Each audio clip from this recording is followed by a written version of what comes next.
Hi friends, welcome to తను cooking. ఈరోజు మనము ఎగ్ పఫ్ని బేకరీ స్టైల్లో ఎలా చేసుకోవాలో చూద్దాం. చూడండి ఎంత క్రంచీగా ఉందో కదా. ఇప్పుడు దీనికి ఎగ్ పఫ్కి కావాల్సిన పదార్థాలు తయారు చేసుకునే విధాన్ని చూసేద్దాం. ముందుగా మైదా పిండి 1 కప్పు, ఒక పెద్ద ఆనియన్ కట్ చేసి పెట్టుకోవాలి, 2 నుంచి 3 పచ్చిమిర్చి కటింగ్ చేసుకొని పెట్టుకోవాలి, 1 టేబుల్ స్పూన్ అల్లం వెల్లుల్లి పేస్ట్, గరం మసాలా,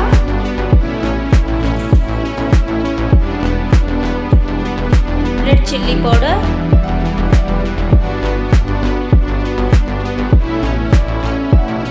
జీలకర్ర ధనియా వేయించి పౌడర్ చేసి పెట్టుకోవాలి, ఇది ఒక 1/2 టేబుల్ స్పూన్, చిటికెడు పసుపు,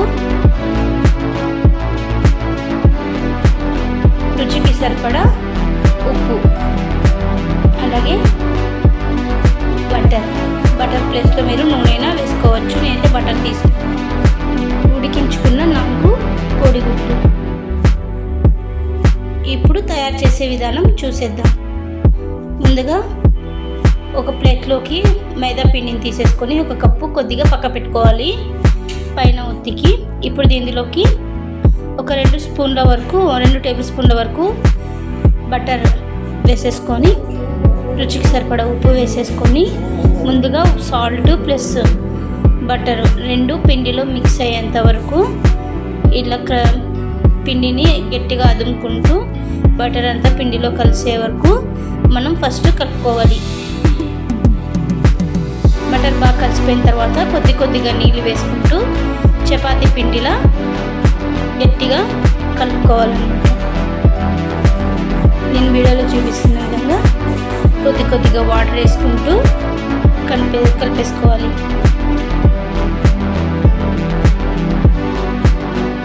ఎగ్ పఫ్ ఈజీగా మనం బేకరీ స్టైల్లో ఇంట్లోనే చేసుకోవచ్చు, చాలా సింపుల్గా, అది కూడా ఓవెన్ లేకుండా.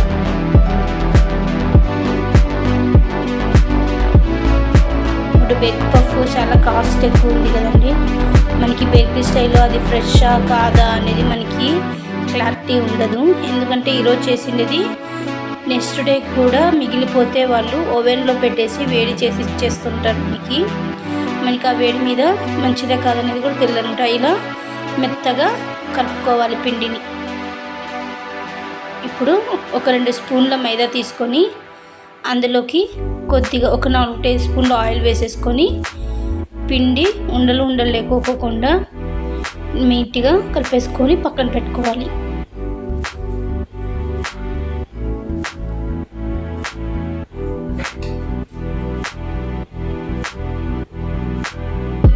పిండి నుండ బాగా మిక్స్ అయిపోయింది కదా. ఇప్పుడు పక్కన పెట్టేసుకొని ఇప్పుడు చపాతీ ముక్కను తీసుకొని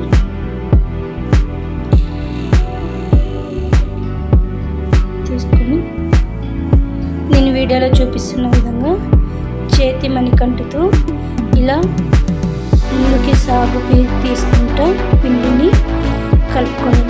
ఎందుకంటే పొరలు రావడానికి, అలాగే స్మూత్గా మనకి పిండి ఉండాలన్నమాట.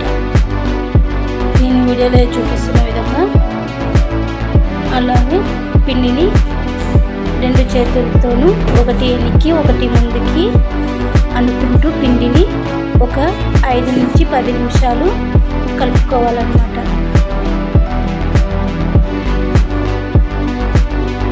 చాలా టేస్టీగా ఉంటుంది, పొరలుగా, అలాగే క్రంచీగా కూడా ఉంటుందన్నమాట. మనం ఈజీగా ఇంట్లోనే చేసుకోవచ్చు. చూడండి, ఇలా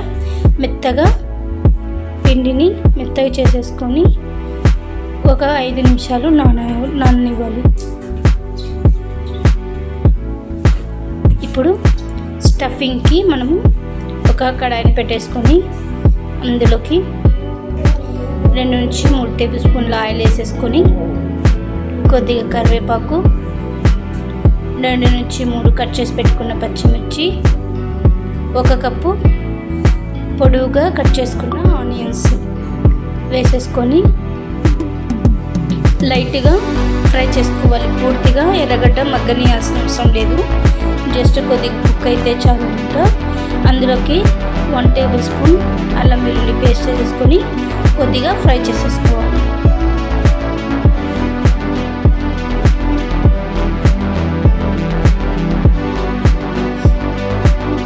ఫ్రై చేసేసుకున్నాం కదా, ఇప్పుడు రుచికి సరిపడా ఉప్పు,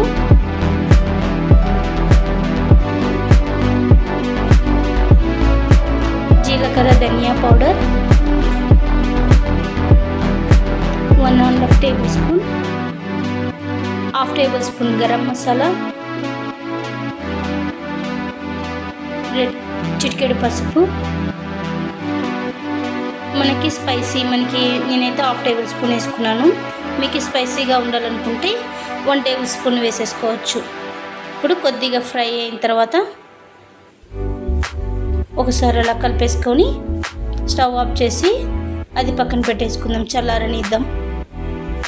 అది చల్లారే లోపల ముందుగా కలిపి పెట్టుకున్నాం కదా, ఆ పిండి బాగా మెత్తగా నానిందనమాట. ఇప్పుడు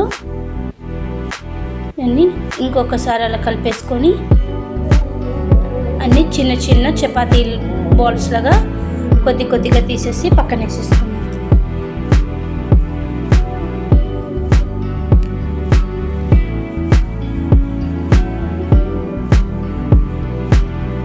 మొత్తం అన్నీ ఇలా బాల్స్లో చేసుకొని పక్కన వేసేసుకున్నాము. ఒక ప్లేట్లో పెట్టేసుకుని కొద్దిగా పిండి చల్లుకొని వట్టి పిండి పూరీలాగా మీకు ఎంత వీలైతే అంత సల్పాగా పూరీలాగా చపాతీలాగా పెద్దగా తిక్కుకోవాలన్నమాట. సల్పాగా ఎక్కువ మందం కాదు, అలా అని ఎక్కువ సల్పాగా కాకుండా ఇలా వీడియోలో చూపిస్తున్న విధంగా తిక్కుకోవాలన్నమాట, చపాతీలాగా పెద్దగా. నేనైతే అంత చల్పాగా అయితే తిక్కోలేదు, ఒక రకంగా పూరి మాదిరిగా తిక్కుకున్నాను అనమాట. మనకి ఆ పిండి ఎంత దూరం వెళ్తే అంత. ముందుగా మనము ఆయిల్ వేసుకొని ఒట్టి పిండి కలిపి పెట్టుకున్నాం కదా, దాన్ని మొత్తం ఇలా పూరి పైనంతా స్ప్రెడ్ చేయాలన్నమాట. ఎక్కడ గ్యాప్లు లేకోకుండా మొత్తం పూరీకి అంతా అప్లై చేసి ఒట్టి పిండి వేసేసుకొని ఒక ప్లేట్లోకి పక్కన పెట్టేసుకుందాం. ఇలా ఒకదాని తర్వాత ఒకటి అలా పిండిని నూనె కలిపి పెట్టుకున్న పిండిని పూసుకుంటూ దానిపైన ఒట్టి పిండి చల్లుకుంటూ ఒకదానిపైన ఒకటి లేయర్లుగా వేయాలి. నేనైతే 4 లేయర్స్ వేసేసాను. ఇప్పుడు అన్నింటినీ ఈక్వల్గా అంచులన్నీ కవర్ చేసుకుంటూ మీకు ఎంత వీలైతే అంత తిక్కుకోవాలన్నమాట. చాలా స్వల్పంగా తిక్కుకోకూడదు, జస్ట్ లైట్గా అలా తిక్కుకోవాలన్నమాట.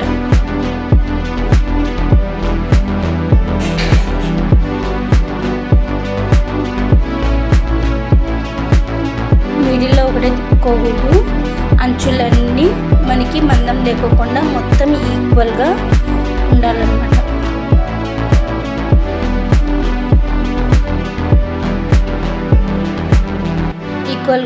ఈక్వల్ అంతా తిక్కుకున్న తర్వాత అంచుల్ని ఒక స్కేల్ పెట్టేసి కట్ చేసుకోవాలి.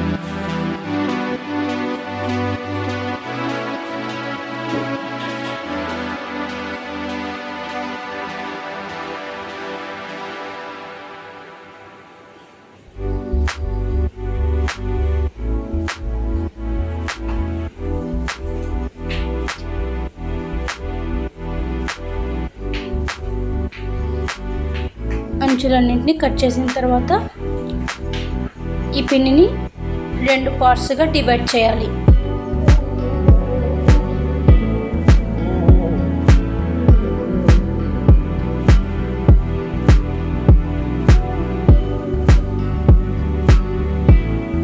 ఈ పక్క ఎక్కువ వెడల్పు ఉంది కాబట్టి ఇంకొంచెం తగ్గించుకొని కట్ చేసుకొని ఆ ఎడ్జ్ని పక్కకు తీసి పెట్టేసుకుందాం.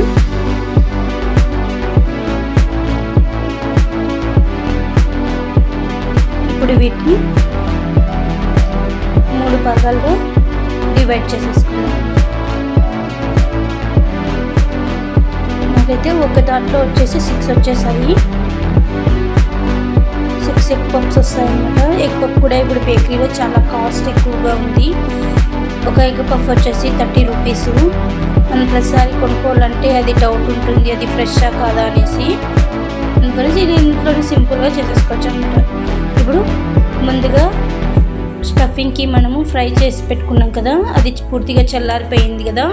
ఇప్పుడు కొద్దిగా కట్ చేసి పెట్టుకున్న పిండి పైన కొద్దిగా పెట్టేసుకోవాలి.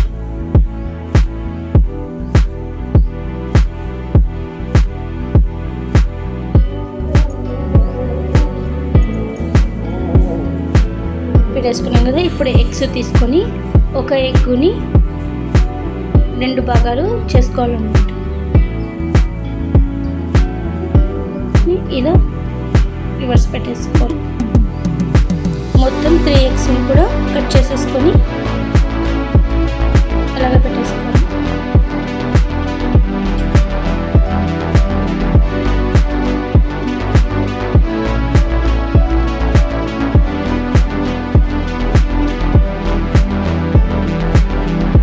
ఇలా మొత్తం అంతే స్టఫింగ్ పెట్టేసి స్టఫింగ్ పైన ఎగ్ పెట్టేసాం కదా. ఇప్పుడు వాటి అంచుల్ని గట్టిగా అది వేసుకోవాలి, లేదంటే నూనెలోకి వేయగానే మూడి డివైడ్ అయిపోతాయి. అలా వెళ్ళకోకుండా మనము ఇట్లా గట్టిగా అంచుల్ని ఒత్తేసుకోవాలన్నమాట. మొత్తం అన్నిటినీ ఇలా అంచుల్ని గట్టిగా ఒత్తేసుకొని పెట్టేసుకోవాలి. నేను వీడియోలో చూపిస్తున్నా కదా, పెట్టుకోండి. మనకి అలా రాదు అనుకుంటే ఇలా అయినా కూడా మనము ఒత్తేసుకోవచ్చు. ఇప్పుడు డీప్ ఫ్రైకి సరిపడా ఆయిల్ వేసేసుకొని అంత ఎక్కువ లో ఫ్లేమ్లో కాకుండా మీడియం ఫ్లేమ్లో పెట్టేసి, ఆయిల్ కూడా ఎక్కువ హీట్ ఉండకూడదు, మీడియంగా ఉండాలి. మీడియం ఆయిల్లో మనం ముందుగా తయారు చేసి పెట్టుకున్న ఎగ్ పఫ్ని నేనైతే మూడు వేసేసాను. 3 వేసేసి లో టు మీడియం ఫ్లేమ్ అడ్జస్ట్ చేసుకుంటూ ఫ్రై చేసుకోవాలి మంచిగా కలర్ వచ్చేంత వరకు. మనకి పూర్తిగా కలర్ చేంజ్ కావాలి.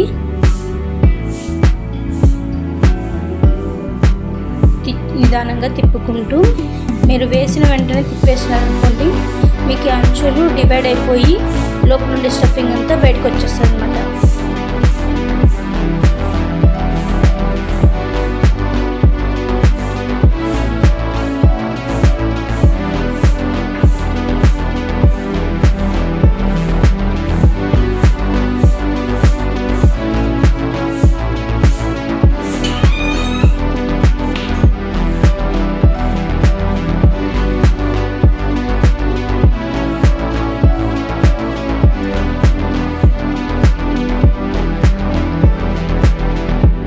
గోల్డెన్ బ్రౌన్ కలర్ వచ్చింది కదా, ఇంకొద్దిగా కలర్ వచ్చేంత వరకు వేయించుకుందాం.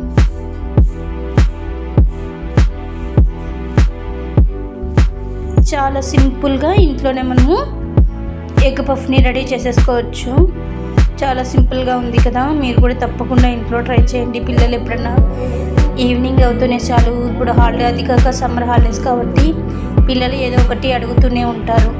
సో మనం అలా ఇంట్లో బయట నుండి కొనుక్కొచ్చి పెట్టకుండా ఇంట్లోనే ఇలా ఎగ్ పఫ్, వెజ్ పఫ్ అలా చేసి పెడితే పిల్లలు కూడా హ్యాపీగా తినేస్తారు. ప్లస్ హెల్తీగా ఉంటుంది, హోమ్ ఫుడ్ కాబట్టి. బయట మనకి డౌట్ ఉంటుంది కదా, డెఫినెట్గా బేకరీ స్టైల్ అయితే ఈరోజు చేసినట్టు నెక్స్ట్ డే మిగిలిపోతే వాటిని ఫ్రిడ్జ్లో పెట్టేసి ఓవెన్లో హీట్ చేసి ఇచ్చేస్తూ ఉంటారు. మనమేమో ఫ్రెష్ అనుకుని అలాగే కొనుక్కొని తినేస్తూ ఉంటాము. సో అలా కాకోకుండా ఇంట్లోనే ఫ్రెష్గా అప్పటికప్పుడు మనం ఇలా ఎగ్ పఫ్ని ఇంట్లోనే సింపుల్గా ఇంట్లో ఉన్న వాటితోనే రెడీ చేసేసుకోవచ్చు. మంచి కలర్ వచ్చేసింది. ఇప్పుడు పక్కకు తీసేసుకుందాం ఒక ప్లేట్లోకి. మిగిలిన ఎగ్ పఫ్లను కూడా అలాగే నూనెలోకి వేసుకొని లో టు మీడియం ఫ్లేమ్లో మనము కాల్చేసుకోవాలి. మంచిగా డీప్ ఫ్రై చేసేసుకోవాలి. చాలా సింపుల్గా అండి, అసలు ఎవరైనా చేయగలరు. కొత్తగా వంట నేర్చుకునే వాళ్ళు కూడా సింపుల్గా చేసేసుకోవచ్చు. పెద్ద ఇంగ్రీడియంట్స్ కూడా లేవు కాబట్టి నేనైతే మైదాపిండి తీసుకున్నాను. మైదాపిండి ప్లేస్లో మీరు గోధుమ పిండితో అయినా చేసుకోవచ్చు, బాగుంటుంది టేస్టీగా. మైదాతో వద్దు అనుకునే వాళ్ళు గోధుమ పిండితో కూడా చేసుకోవచ్చు అనమాట. చూడండి ఎంతో టేస్టీగా ఉండే వేడిగా ఎగ్ పఫ్ రెడీ అయిపోయింది. మీరు కూడా తప్పకుండా ఇంట్లో ట్రై చేయండి. మీకు ఎలా వచ్చిందో నాకు కామెంట్లో పెడతారు కదా, తప్పకుండా మీకు ఎలా వచ్చిందో నాకు కామెంట్లో చెప్పండి.